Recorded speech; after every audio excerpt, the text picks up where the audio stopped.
اعوذ باللہ من الشیطان الرجیم بسم اللہ الرحمن الرحیم۔ السلام علیکم ناظرین، آج ہم اپنی ایک نئی ویڈیو لے کر حاضر ہوئے ہیں جس میں ہم ذکر کرنے والے ہیں حضرت نوح علیہ السلام کے بارے میں۔ تو چلیے اپنا وقت ضائع کیے بغیر ویڈیو شروع کرتے ہیں۔ ہم جانتے ہیں حضرت نوح علیہ السلام کے نسب نامے کے بارے میں۔ نوح علیہ السلام بن لامک بن متوشلق بن اخنوخ بن یرد بن مہلائیل بن کنان بن یانش بن شیس بن آدم علیہ السلام۔ حضرت آدم علیہ السلام کے بعد مشہور انبیاء میں سے ایک حضرت نوح علیہ السلام ہیں۔ آپ علیہ السلام کی ولادت حضرت آدم علیہ السلام کی وفات کے 126 سال بعد ہوئی۔ آپ علیہ السلام کو 1000 سال عمر ملی۔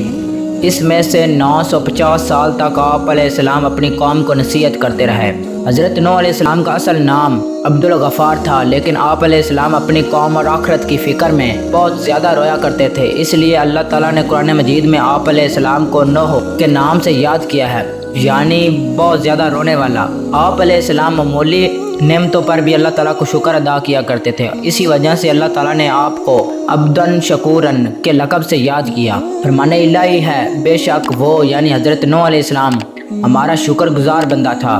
اب ذکر کرتے ہیں حضرت نوح علیہ السلام کا ذکر قرآن مجید میں۔ حضرت نوح علیہ السلام کا اللہ رب العزت نے قرآن مجید میں 43 مقامات پر ذکر فرمایا، اور قرآن مجید کی ایک سورت سورت نمبر 71 کا نام بھی آپ علیہ السلام کے نام پر ہے۔ اب ذکر کرتے ہیں حضرت نوح علیہ السلام سے پہلے لوگوں کو گمراہ کرنے کے لیے شیطان کی چالوں کے بارے میں۔ اللہ تعالیٰ نے حضرت آدم علیہ السلام کی اولاد میں خوب برکت فرمائی، اور اولاد آدم سے بہت سی بستیاں آباد ہو گئیں۔ تمام لوگ سابقہ انبیاء کی تعلیمات کے مطابق صرف اللہ تعالیٰ کی عبادت کرتے اور اس کے ساتھ کسی کو شریک نہیں ٹھہراتے تھے۔ اولاد آدم کا اللہ تعالیٰ کی عبادت کرنا شیطان پر بہت گراں گزرتا تھا، اور وہ اس سوچ میں تھا کہ کسی نہ کسی طرح اولاد آدم کو گمراہی میں مبتلا کر کے اللہ سبحانہ تعالیٰ کی رحمت سے دور کیا جائے۔ شیطان کو یہ معلوم تھا کہ شرک بہت بڑا گناہ ہے جس پر اللہ تعالیٰ بہت زیادہ ناراض ہوتے ہیں، اس لیے انسانوں کو شرک میں مبتلا کرنے کے بارے میں سوچنے لگا۔ آخر کار اس نے قوم نوح میں سے جو نیک لوگ فوت ہو چکے تھے ان کے نام پر شرک کو رائج کر کے لوگوں کو سیدھی راہ سے ہٹا دیا۔ فرمان الہی ہے، اور انہوں نے کہا اے لوگو تم اپنے معبودوں کو ہرگز نہ چھوڑنا۔ حدیث رسول اکرم صلی اللہ علیہ وآلہ وسلم ہے کہ حضرت عبداللہ بن عباس فرماتے ہیں قوم نوح میں شرک کی ابتدا اسی طرح ہوئی کہ یہ 5 افراد قوم نوح میں نیک لوگ تھے۔ جب یہ وفات پا گئے تو شیطان نے ان کی قوم کے دل میں یہ بات ڈالی کہ تم ان کے بیٹھنے کی جگہوں پر ان کے ناموں کے مجسمے بنا کر رکھ دو تاکہ انہیں دیکھ کر تمہیں اللہ کی عبادت کا شوق پیدا ہو۔ چنانچہ قوم نے ایسا ہی کیا۔ پھر جب یہ مجسمے بنانے والے مر گئے تو ان کے بعد آنے والے لوگوں نے لا علمی میں یہ سمجھا کہ ہمارے باپ دادا انہی مجسموں کی عبادت کیا کرتے تھے، بس انہوں نے ان نیک لوگوں کے مجسموں کی عبادت کرنا شروع کر دی، اور اسی طرح ان کے درمیان شرک پھیل گیا۔ ہم نے حبشہ میں ایک خوبصورت گرجا گھر دیکھا جس میں انبیاء اور نیک لوگوں کی تصاویر تھیں۔ ہم نے آپ صلی اللہ علیہ وآلہ وسلم کے سامنے اس گرجا گھر اور تصاویر کا ذکر کیا تو آپ صلی اللہ علیہ وآلہ وسلم نے فرمایا یہود و نصارہ میں جب کوئی نیک آدمی فوت ہو جاتا ہے تو وہ اس کی قبر پر عبادت گاہ یعنی گرجا گھر تعمیر کرتے، اس میں ان فوت شدہ لوگوں کی تصاویر بنا کر رکھ لیتے تھے۔ قیامت کے دن یہ گمراہ لوگ اللہ کے نزدیک بدترین مخلوق ہوں گے۔ اب ذکر کرتے ہیں حضرت نوح علیہ السلام کی بعثت کے بارے میں۔ قوم نوح میں 5 نیک لوگوں کے مجسموں کی پوجا عام ہو گیا۔ لوگ اللہ تعالیٰ کو چھوڑ کر بتوں کی پوجا کرنے لگے تو اللہ تعالیٰ نے اپنے بندوں پر رحمت فرماتے ہوئے انہیں سیدھی راہ پر لانے کے لیے انہی میں سے ایک بندہ حضرت نوح علیہ السلام کو نبی بنا کر بھیجا۔ جب آپ علیہ السلام کو مبعوث کیا گیا اس وقت آپ علیہ السلام کی عمر 50 سال تھی۔ فرمان الہی ہے،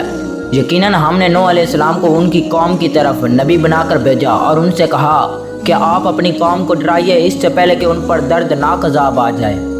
رسول اکرم صلی اللہ علیہ وآلہ وسلم نے فرمایا لوگ محشر کے میدان میں نوح علیہ السلام کے پاس بھی جائیں گے اور کہیں گے اے نوح آپ زمین والوں کی طرف بھیجے جانے والے پہلے رسول ہیں، اللہ تعالیٰ نے آپ کا نام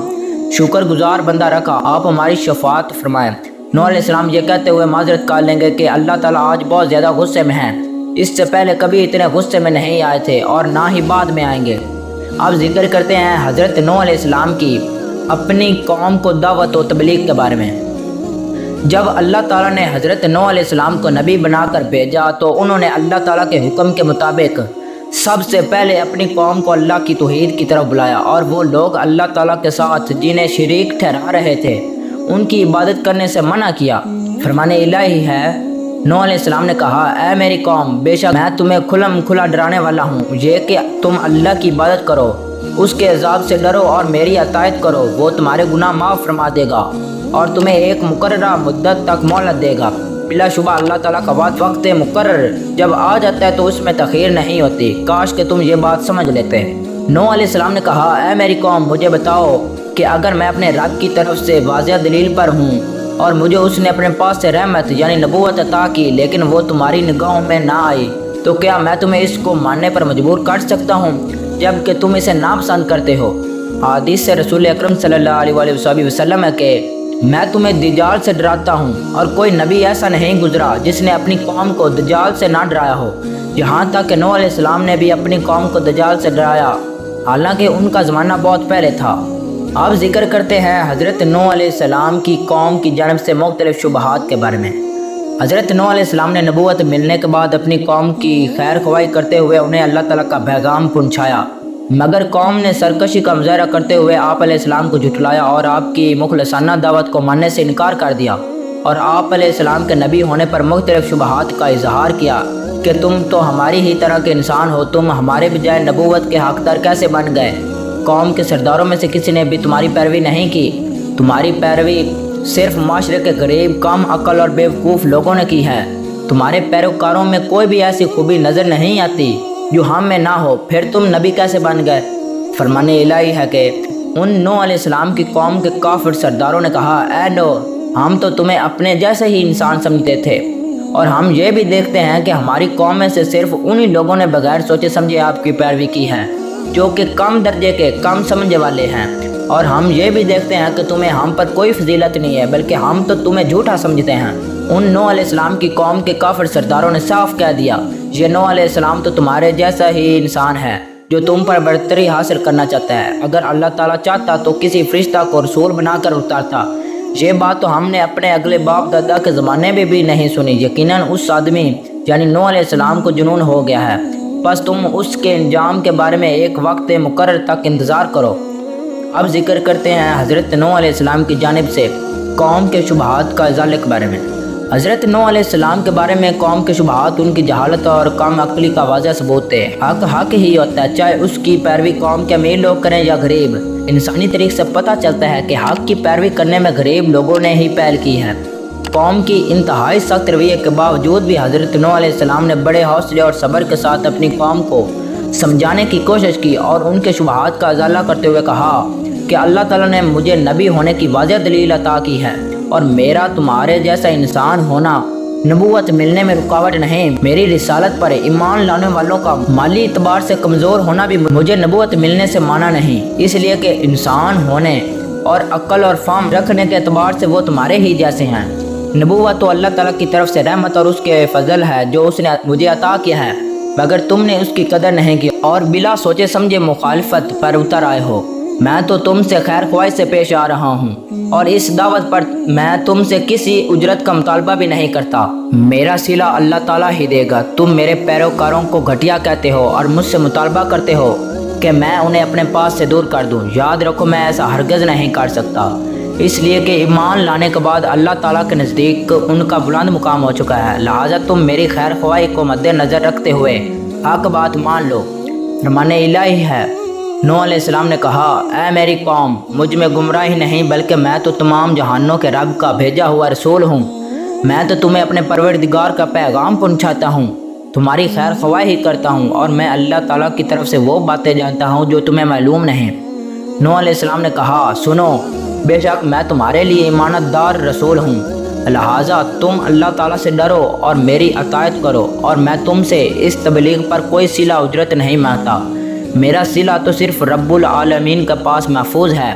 بس تم اللہ کے عذاب سے ڈرو اور میری فرما برداری کرو۔ اور اے نبی، انہیں نوح علیہ السلام کا قصہ پڑھ کر سنائیے جب انہوں نے اپنی قوم سے فرمایا، اے میری قوم، اگر تمہیں میرا تمہارے ساتھ رہنا اور احکام الہی کی نصیحت کرنا بھاری معلوم ہوتا ہے تو یاد رکھو کہ میرا اللہ ہی پر بھروسہ ہے، بس تم اور تمہارے شرکا مل کر میرے خلاف فیصلہ کر لو، پھر تمہارا فیصلہ تم میں کسی سے پوشیدہ نہ رہے، پھر میرے ساتھ وہ کر گزرو اور مجھے مہلت بھی نہ دو، پھر بھی تم اگر حق سے منہ موڑ لو تو میں نے تم سے کوئی معاوضہ نہیں مانگا، میرا معاوضہ تو صرف اللہ ہی کے ذمہ ہے، اور مجھے یہ حکم دیا ہے کہ میں اللہ کا فرما بردار بن کر رہوں۔ تو ناظرین، آج کی ویڈیو آپ کو کیسی لگی؟ اگر آپ کو ہماری یہ ویڈیو پسند ہے تو پلیز لائک اور سبسکرائب ضرور کر دیں، تاکہ ہم نبیوں کے بارے میں جو واقعات اور ان کی حالات زندگی ہیں اسی کے ریلیٹڈ ہم ویڈیو بناتے رہیں۔ تو آج کے لیے اتنا ہی تھا، اب اجازت چاہتا ہوں، اللہ حافظ۔